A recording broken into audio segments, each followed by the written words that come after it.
Hi, today we've got with us Tranquil PC's Abel H2, which is, as you can see, a very small looking PC.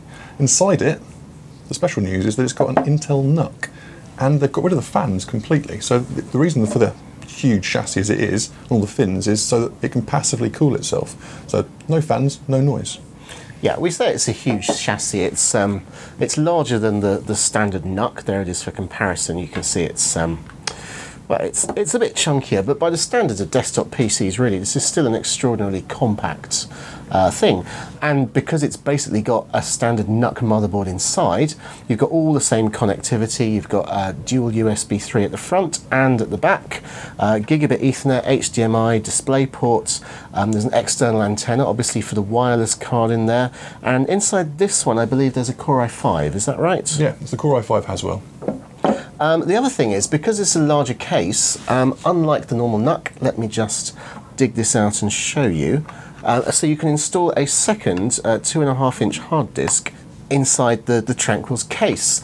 In this particular one, Tranquil has installed a second 120GB SSD because it's easier to find a 2.5-inch SSD than an mSATA one. But you could also fit a half terabyte or a full terabyte 2.5-inch laptop drive in here. So you've got more options for internal storage with this one. Certainly one of the appeals of the Intel NUC was that it's a very flexible little PC. There's quite a bit of power, there's enough to run as a quite decent media centre, but it did have that noisy fan inside it. This is completely silent, so if you are using it as an actual media server next to a home cinema amp or something like that, you're never going to hear it, and that's quite appealing.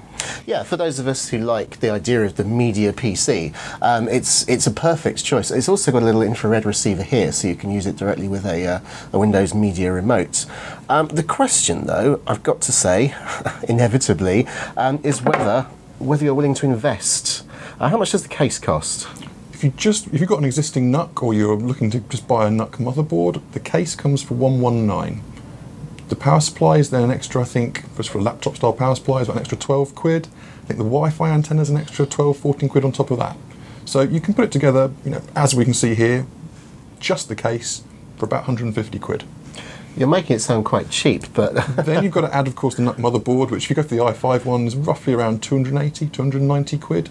It's not actually that much cheaper to buy a motherboard rather than just the full NUC case that we showed you earlier.